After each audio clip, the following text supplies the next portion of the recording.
Bonjour frères et sœurs, bienvenue à notre premier culte du mois de juin. Nous sommes aujourd'hui dimanche 6 juin et je reçois de Dieu la grâce de pouvoir introduire et terminer ce culte par des prières. Alors frères et sœurs, nous allons commencer ce culte. Avant de prier, nous allons lire un psaume, c'est le psaume chapitre 1 du 1er au 3e verset. Je vais lire et puis prier. Heureux l'homme qui ne marche pas selon les conseils des méchants, qui ne s'arrête pas sur la voie des pécheurs et qui ne s'assied pas en compagnie des moqueurs, mais qui trouve son plaisir dans la loi de l'Éternel et qui la médite jour et nuit.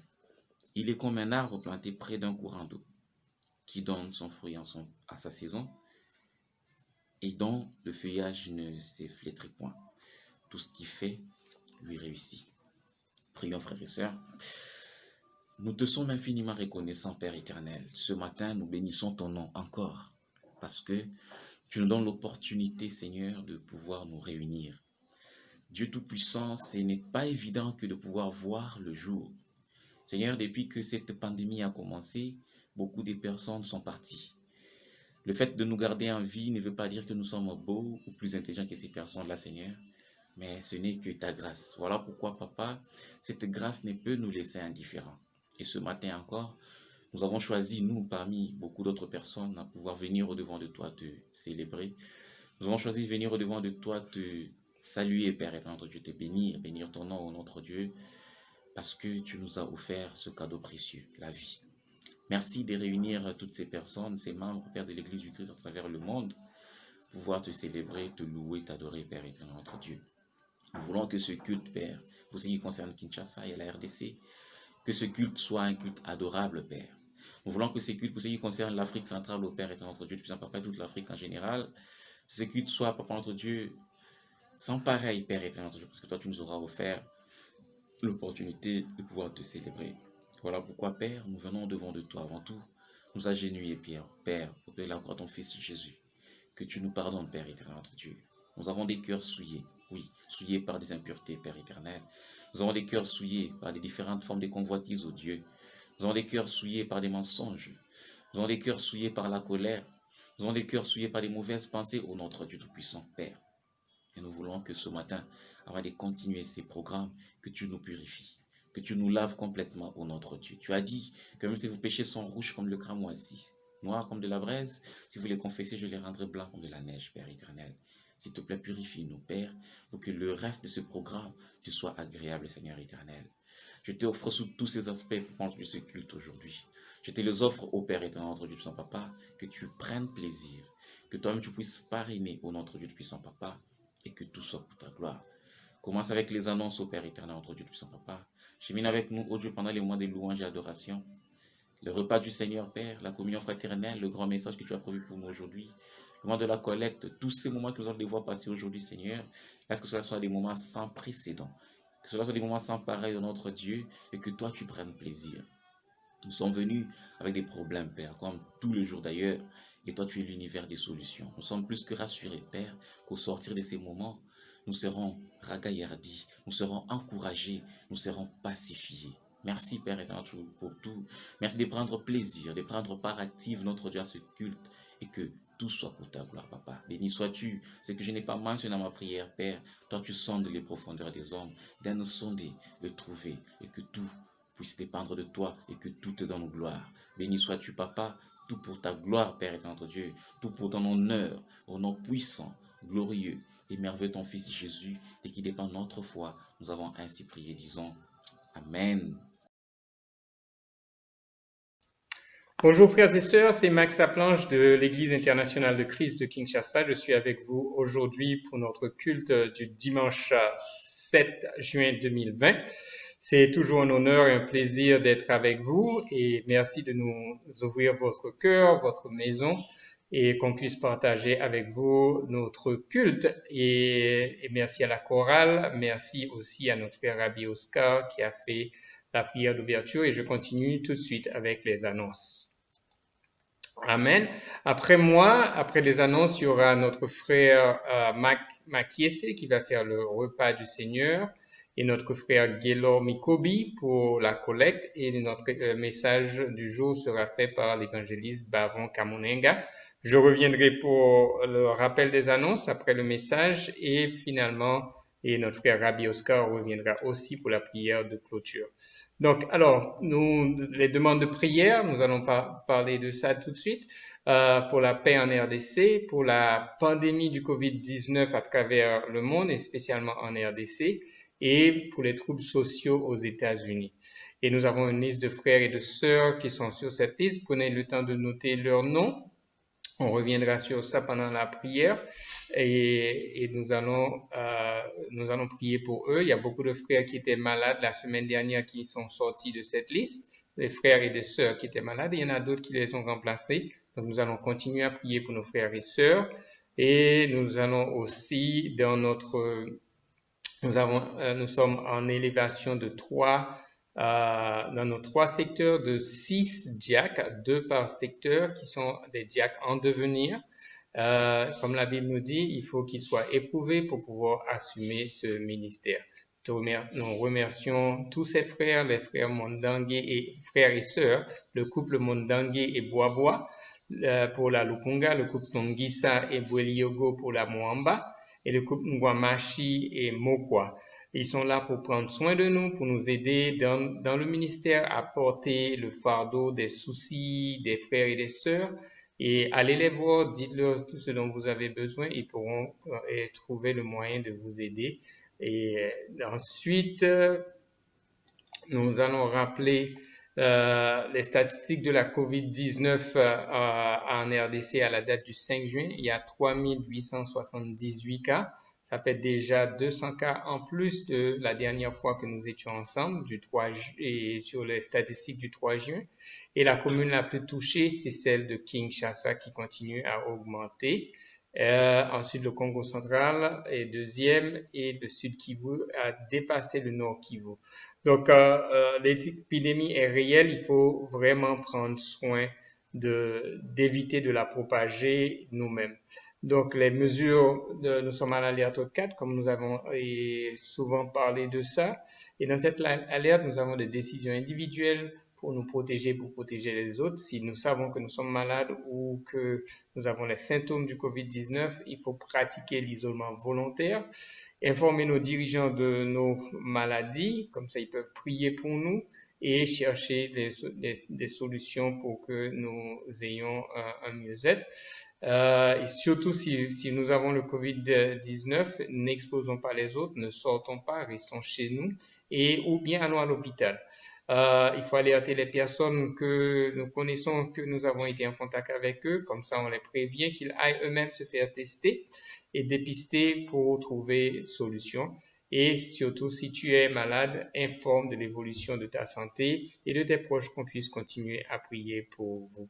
Alors, nous rappelons les gestes barrières, on en parle souvent, le lavage des mains régulier, éternuer à l'intérieur du cou, et éviter de serrer la main et rester le plus que possible, garder le masque en lieu public et garder une distance sociale d'au moins 1 mètre et se faire tester si on est malade et se confiner volontairement chez soi si on est malade. Donc, nous rappelons que même quand nous sommes en confinement, notre mode de vie ne doit pas être confiné. Donc, la Bible nous encourage dans Actes 2, 42 à 47 de persévérer dans la lecture biblique, de la méditation, de la prière, de la communion fraternelle, de la fraction du pain. C'est ce que nous faisons à travers nos cultes et dans l'évangélisation, les temps de formation, les temps d'études bibliques, l'adoration de notre Dieu et la solidarité qui va montrer que nous sommes de vrais chrétiens et la générosité qu'on a pour tout le monde. Donc, impactons le monde de la façon dont nous vivons notre vie tous les jours. Alors, marquez votre calendrier. Nous avons d'abord la première tranche de la collecte spéciale qui sera pour le 5 juin et la deuxième tranche sera pour le 6 décembre.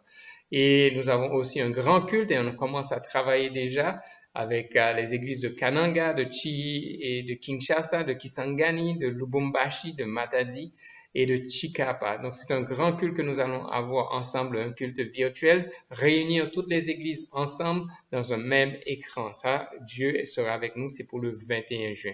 Donc, baissons nos têtes et prions. Grand Dieu Tout-Puissant, nous te disons encore un grand merci pour tous tes bienfaits envers nous. Merci de nous avoir gardés en vie. Merci de nous permettre, grâce à la technologie, d'être unis et de travailler ensemble pour honorer ton nom, pour glorifier ton nom. Merci pour tout ce que tu fais dans nos vies. Et nous prions spécialement maintenant pour la paix en RDC, qu'à travers ces moments de COVID-19, Père, que ça n'augmente pas les tensions sociales, que ça n'augmente pas les troubles et que ça n'augmente pas non plus l'instabilité, surtout à l'est du pays. Nous prions, Père, que tu donnes à la RDC et aux savants et aux scientifiques toute la sagesse pour prendre soin des malades et trouver le bon protocole. Et merci pour le nombre de guéris qui augmente. Et nous voulons prier, Père, que tu nous aides à retarder la pandémie en restant chez nous, en évitant de contaminer les autres, en évitant d'être nous-mêmes contaminés. Nous prions, Père, pour les troubles sociaux aux États-Unis qui continuent à faire de graves plaies dans le cœur et les âmes des gens. Nous prions pour nos frères et sœurs aux États-Unis, que tu sois avec eux, que tu les protèges et surtout, Père, que tu leur apportes la guérison dans le cœur, et la guérison dans l'âme et l'amour du Christ qui peut permettre de couvrir toute une multitude de péchés.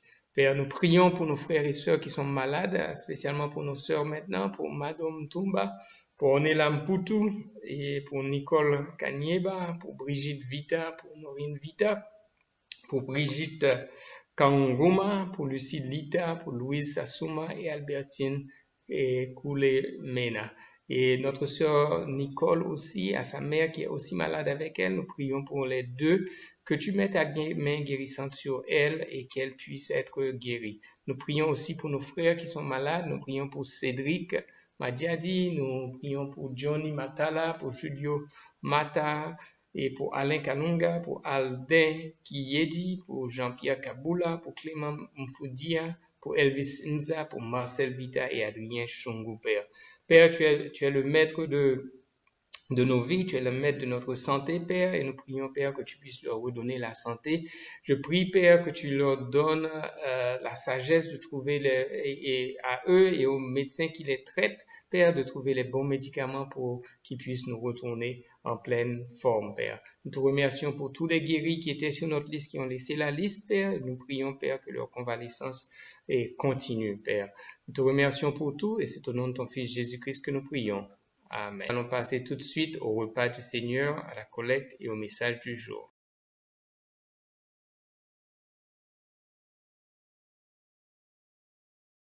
Mes frères et sœurs, je reçois de Dieu ce privilège d'officialiser ces temps de repas du Seigneur ce matin, mais aussi je remercie les dirigeants qui ont opté ces choix sur moi. Mais sans plus tarder, nous allons prier. Tendre Père, Dieu l'amour, Dieu des paix, nous te bénissons, nous te disons merci. Merci pour ce bon moment. Tu sais qu'avant tout, dans tout ce que nous allons faire, nous avons toujours besoin de te ressembler. Alors, nous voulons que ta parole nous examine avant de mettre nos mains sur ta table. Béni soit ton Saint-Nom, volatilise ma langue, afin que toi-même tu apparaisses. Dans le nom de notre Seigneur Jésus-Christ que nous avons prié et nous avons dit Amen. Alors, nous allons lire les Écritures. Nous sommes dans le livre des Psaumes 27, verset 1. La Bible dit ici de David, l'Éternel est ma lumière et mon salut, de qui aurais-je crainte? L'Éternel est le soutien de ma vie, de qui aurais-je peur? Ce passage ici, c'est un passage où David nous montre d'où il puise sa sécurité. Et il montre qu'il puise sa sécurité dans sa relation avec Dieu, parce qu'il a parlé du salut. Parce que le salut n'est rien d'autre que notre relation avec Dieu. Et moi et vous, nous avons la relation avec Dieu. Mais qui nous a apporté cette relation? Bien sûr, c'est Jésus, parce que nous connaissons en Ésaïe 59, versets 1 à 2, la Bible nous montre comment on était séparés de Dieu. Alors comment on s'est unis à lui? C'est à travers Jésus, par son œuvre sur la croix. Il est mort pour que moi et vous, nous soyons aujourd'hui en relation avec notre Dieu. Alors vous allez comprendre que ça n'a pas été facile. Il a payé un grand prix, un prix ardent, un prix lourd pour qu'aujourd'hui nous soyons appelés les chrétiens. Mais qu'est-ce que nous pouvons lui donner? Ce n'est rien d'autre que la reconnaissance. Or, la reconnaissance, c'est du fait de respecter ce qu'il nous demande. Comme on sait que le salut nous a apporté beaucoup de choses, bien sûr. Il y a une série de choses que le salut nous a apporté. Mais aujourd'hui, je vais parler l'une de ces choses. C'est-à-dire, il y en a beaucoup, mais je parlerai aujourd'hui juste d'une chose. Et nous connaissons ça aussi nous allons lire même après ici, Matthieu 28, verset 20.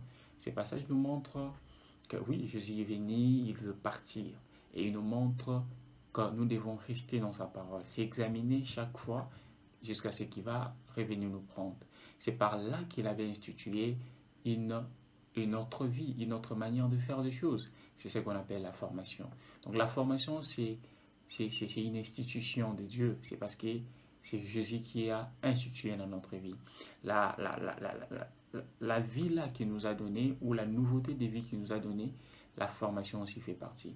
Alors nous sommes au moment des confinements, que le confinement ne confine pas la formation, parce que c'est une institution de Dieu. On ne peut pas aussi dire que nous sommes en relation avec Dieu si nous ignorons ce que Jésus-Christ nous dit, parce que c'est à travers lui que nous avons vraiment tissé de bonnes relations avec notre Dieu. Alors je ferai ma péroraison en disant ceci. Le salut, c'est Jésus qui nous a accordé sur la croix. Il nous a apporté la nouveauté des vies. Cette nouveauté des vies, la formation aussi fait partie. Et si aujourd'hui nous bâclons cette vie, l'œuvre de Jésus sur la croix n'aura pas de sens. Voilà pourquoi je nous encourage, des frères et sœurs qui ne se font plus former, fournissons un effort de se faire former, qu'on ne voie pas le moment des confinements comme une raison tangible de ne pas se faire former. Parce que si nous ne le faisons pas, nous péchons et nous ne sommes pas dignes de mettre nos mains sur la table du Seigneur. Voilà un peu ce que Dieu a mis dans mon cœur pour partager avec nous ce matin. Nous allons prier avant de prendre le repas du Seigneur. Prions. Tendre Père, Dieu l'amour, Dieu de paix, merci pour ce beau moment. Merci de nous avoir montré que nous devons s'examiner dans ta parole et nous devons respecter ta parole si nous considérons cette œuvre que tu as faite sur la croix. Et aujourd'hui, tu nous as parlé de manière spécifique de la formation. Aide-nous à respecter cette parole et à mettre en pratique tout ce pour ta gloire. Dans le nom de notre Seigneur Jésus-Christ, par ici que nous mettons en terme notre prière et nous disons Amen.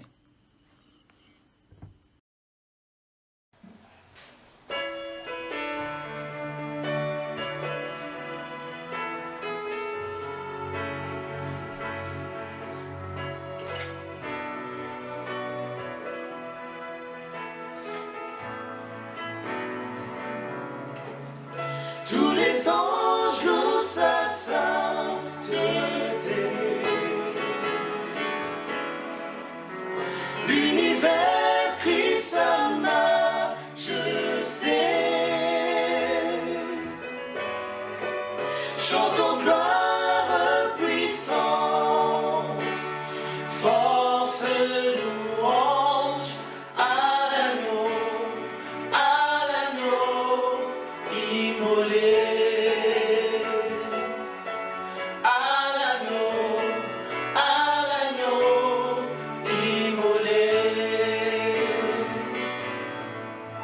Les ténèbres ont reculé devant l'œuvre de la croix,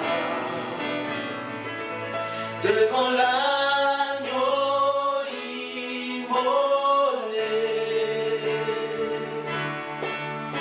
et des sangs versés pour moi. Tous les anges louent sa sainteté. L'univers crie sa majesté. Chantons gloire, puissance, force, louange à l'agneau immolé. À l'agneau immolé. À l'agneau immolé. À l'agneau immolé.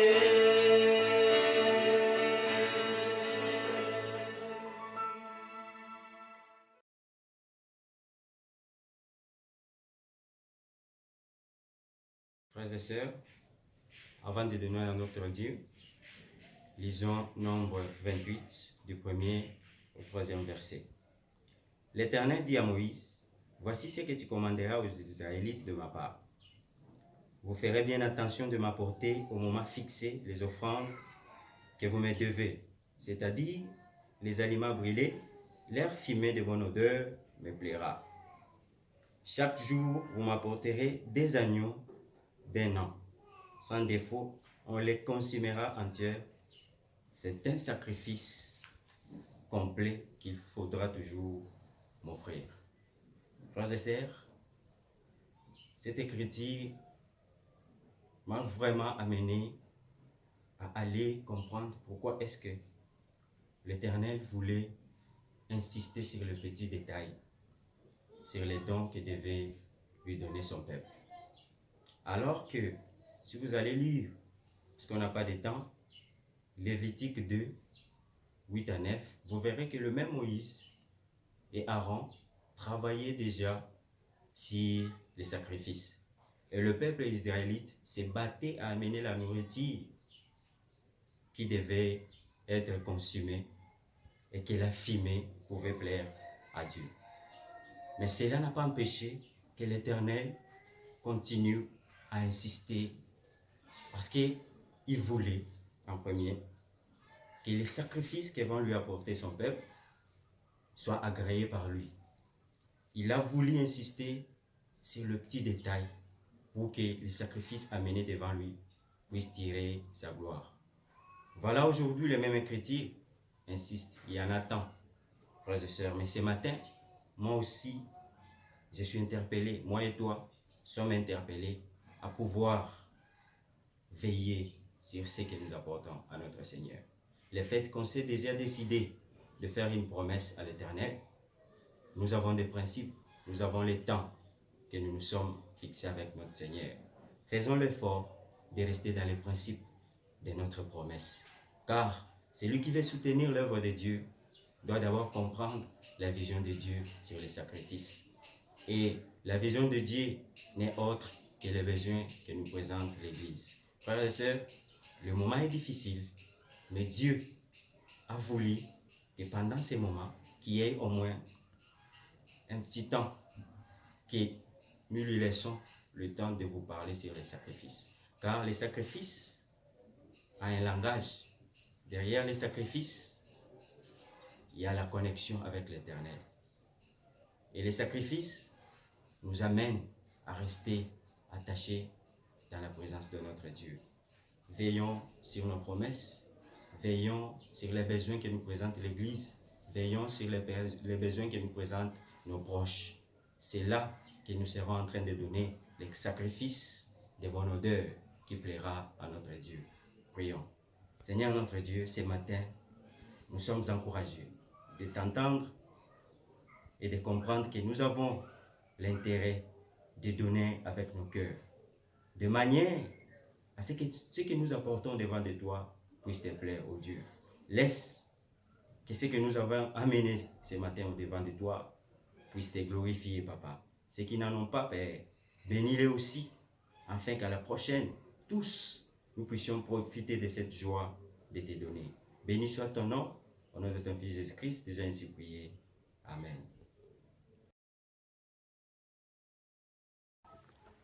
Bonjour frères et sœurs, je suis content de vous savoir nombreux en train de nous suivre ce matin. Moi, c'est l'évangéliste Bavon Kamunenga de l'Église du Christ international de Kinshasa. Ce matin, je reçois de la part de Dieu le privilège de vous partager le message que Dieu a mis sur notre cœur.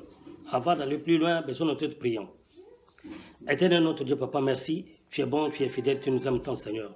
Oui, depuis le matin, tu es de notre Papa. Tu nous as donné cette opportunité de t'entendre parler. Seigneur, ton peuple est là, qui veut t'écouter. Je ne suis que le canal par lequel tu veux passer pour leur parler. Efface-moi complètement. Laisse que le Saint-Esprit seul nous parle, nous enseigne, et que le message qui va sortir trouve la place dans le cœur de tout et chacun de nous, Seigneur notre Dieu. Merci pour ton assistance. C'est au nom de Jésus-Christ, notre Seigneur et Sauveur, que nous t'avons supplié. Nous disons Amen. Merci beaucoup, frères et sœurs. Comme vous le savez, nous poursuivons avec notre série d'enseignements. Nous sommes dans le livre de Jacques, chapitre 4, verset 13, verset 17. Lisons les Écritures, s'il vous plaît. Écoutez-moi. Maintenant, vous qui dites, aujourd'hui ou demain, nous irons dans telle ville, nous y passerons une année, nous ferons du commerce et nous gagnerons de l'argent. Eh bien, vous ne savez pas ce que votre vie sera demain. Vous êtes en effet comme un léger brouillard qui apparaît pour un instant et disparaît ensuite. Voici bien plutôt ce que vous devriez dire. Si le Seigneur le veut, nous vivrons et nous ferons ceci ou cela. Mais en réalité, vous êtes orgueilleux et prétentieux. Tout orgueil de ce genre est mauvais. Si donc quelqu'un sait comment faire le bien et ne le fait pas, il se rend coupable du péché. Frères et sœurs, voilà les textes que nous allons pouvoir aborder ce matin. Ici, c'est Jacques, le frère de notre Seigneur Jésus-Christ, qui parle. Il s'adresse aux hommes d'affaires riches qui passent leur temps à faire de grands projets, de gagner de l'argent. Et aussi, il y a ceux-là qui avaient de grands projets de voyage, qui comptaient sur leur richesse, leur sagesse, qui se disaient demain, on fera ceci, nous irons là-bas. Alors, comme s'ils savaient ce qui leur arriverait demain. Ça veut dire, pour eux, ils sont responsables de leur vie. Ils savent ce qui va passer demain. Aujourd'hui, le monde a tellement évolué que les scientifiques, les grands hommes d'affaires, ont déjà élaboré des projets. Les uns pour déjà 2050, les autres aussi pour 2100. Mais c'est qu'il y a une bonne chose. Alors, la petite maladie Covid-19 a bouleversé tous les calculs. Ces projets ne se réaliseront pas selon les calendriers qu'ils ont établis. Pourquoi? Parce que beaucoup de choses qu'ils ont planifiées ne vont pas se réaliser selon leur calendrier. La raison est qu'ils ont oublié que demain et le lendemain ne leur appartenaient pas.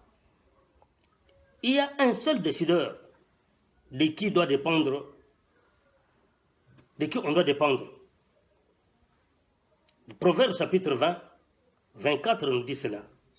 Ce Dieu qui dirige la vie de l'homme, oui, c'est lui qui décide le système de la vie du monde tout, il faut dépendre de lui. Il nous arrive aussi de penser comme eux. Nous faisons des projets, nous comptons voyager, faire ceci, faire cela, sans pour autant consulter le décideur qui est notre Dieu. Jacques condamne le projet dont Dieu est exclu. C'est-à-dire chaque projet, Dieu doit être associé. En tant que chrétien, notre foi doit dépendre de Dieu, car la foi, c'est reconnaître la capacité de Dieu de faire et son autorité aussi de décider. Voilà pourquoi ce matin, le thème que je vais pouvoir aborder ce matin, je l'intitule « La foi dépendante ». Hébreux chapitre 12, verset 2. La Bible nous demande d'avoir des yeux fixés sur lui, parce que c'est de lui que dépend notre foi du début jusqu'à la fin. Il est pour nous un modèle de dépendance, frères et sœurs. Comme vous le savez, lorsque Jésus-Christ est venu sur cette terre des hommes, toute sa vie qu'il a fait, il n'a fait que dépendre de Dieu. Il n'a pas cherché à faire sa volonté. La foi, frères et sœurs, c'est celle qui compte. La foi dépendante, c'est celle qui compte totalement sur Dieu, sur sa capacité de faire et aussi sur son autorité. Alors, je me pose la question de savoir de qui dépend notre foi ce matin. Je n'ai que deux petits points que je vais pouvoir nous partager. Mon premier point, apprends à dépendre de Dieu. Proverbe chapitre 3, verset 5. Mets ta confiance en l'Éternel, ne t'appuie pas sur ta sagesse. Dépendre de Dieu, frères et sœurs, c'est lui faire confiance. Ne comptons pas sur notre sagesse ou intelligence, ou en plus sur notre richesse. Pas non plus nous dire que demain on fera ceci ou cela, mais plutôt dire, si Dieu le veut, on fera ceci, on fera cela. Demain ne nous appartient pas. Souvenez-vous, frères et sœurs, du jour de Noé et Sodome et Gomorrhe, dans Luc chapitre 17, verset 27.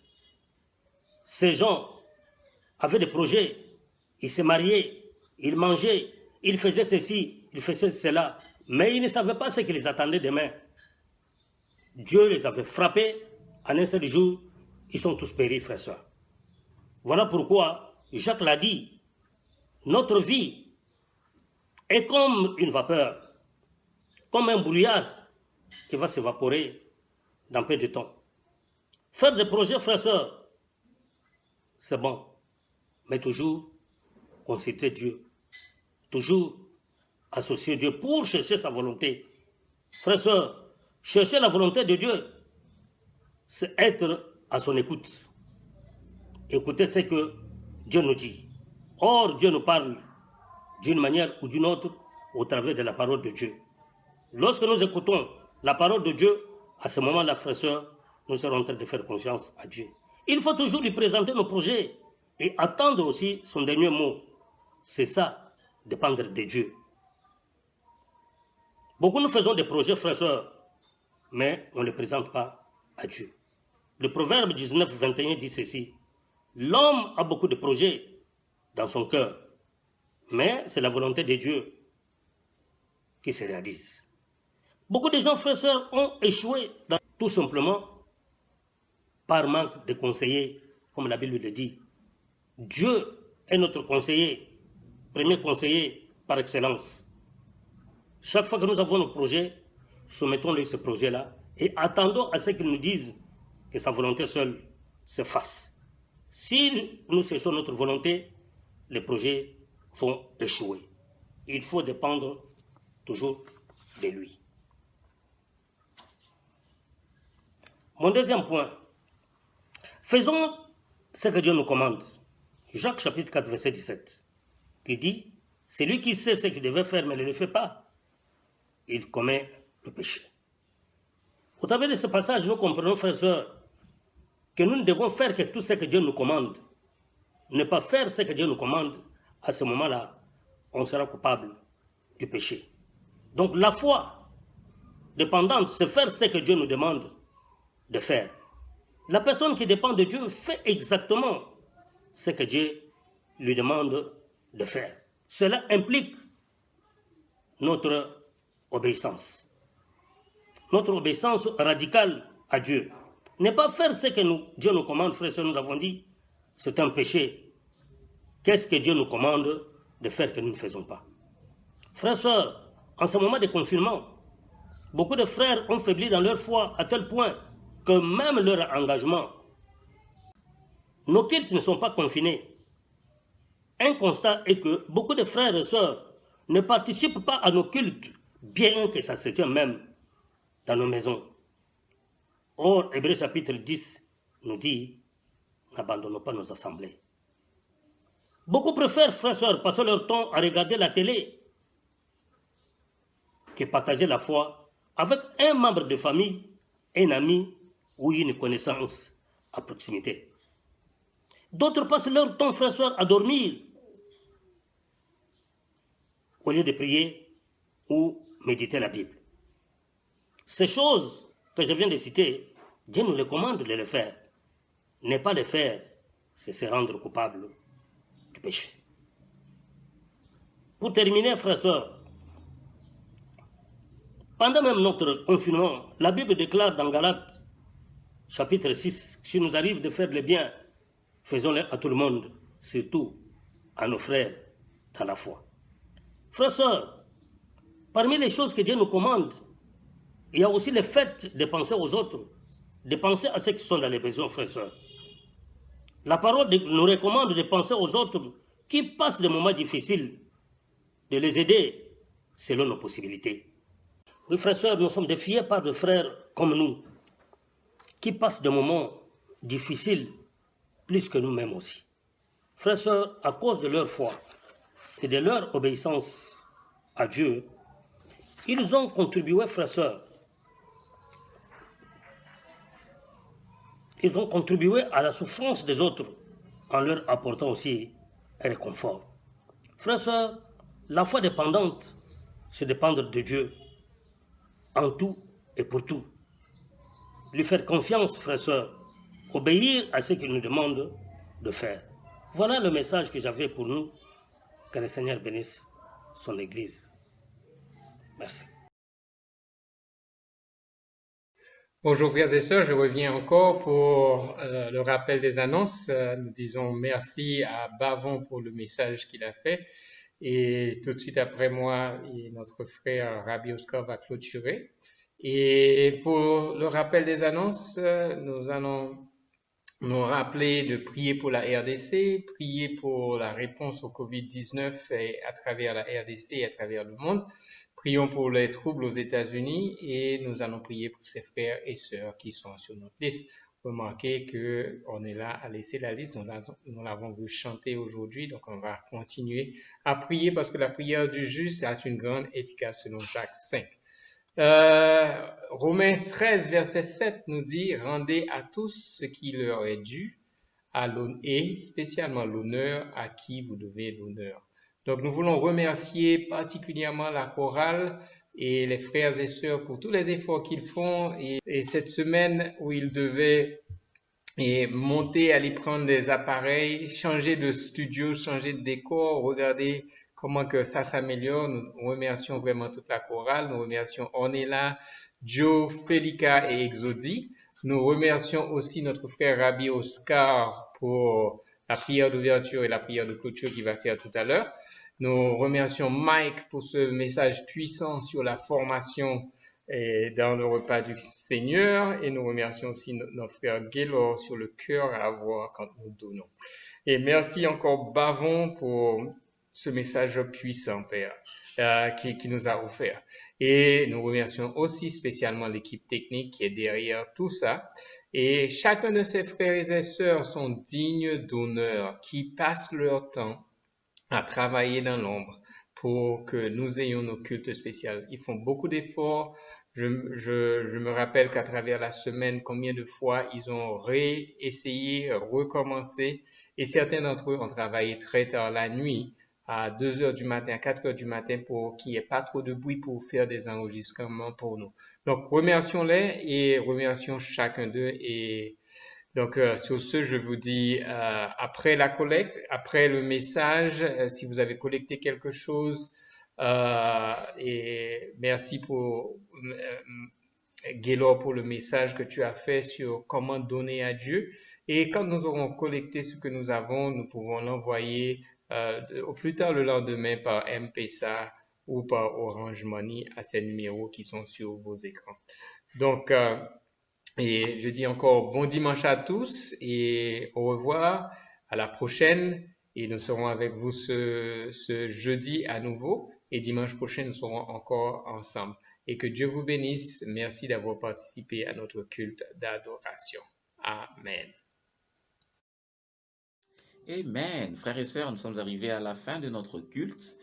J'espère que nous nous sommes vraiment bien régalés et que le Seigneur a été glorifié. Alors, je vais devoir clôturer ce culte comme je l'avais commencé par une prière. Frères et sœurs, baissons nos têtes, nous allons devoir prier. Nous te bénissons une fois de plus, Père éternel, pour avoir pris une part active à ce culte. S'il y a une chose que nous avons retenue aujourd'hui, c'est que, Père, nous devons apprendre à dépendre de toi. Comme ces insensés, Père éternel, je ne peux pas qu'ils ne dépendent pas de toi. Nous ne voulons pas être ces personnes, au notre Dieu Tout-Puissant. Oui, nous voulons que, Père, par nos projets, nous puissions dépendre de toi. Nous voulons que dans tout ce que nous allons devoir faire, ô notre Dieu, que toi tu sois au premier plan, Père éternel, notre Dieu. Et c'est ce que tu nous as appris aujourd'hui. Bénis-nous, Père éternel, notre Dieu puissant Papa. Et aide-nous, Seigneur, à surtout ne pas être des auditeurs oublieux, mais que ces personnes qui, après avoir entendu, gardent et pratiquent ce que toi, tu enseignes. Béni sois-tu. Tu l'avais commencé avec nous la journée d'aujourd'hui, Papa. Chemine-la avec nous et termine-la avec nous, Père éternel. Après ce culte, Père, dans nos différents programmes, est-ce que toi, tu sois celui qui va nous protéger et nous garder. Béni sois-tu, Papa, une fois de plus, et laisse que tout soit pour ta gloire. Au nom puissant de ton Fils Jésus, nous avons ainsi prié. Nous disons tous Amen. Amen, frères et sœurs. Je vous souhaite à tous et à toutes un bon dimanche et que le Seigneur vraiment vous bénisse abondamment. Je vous aime. Merci bien.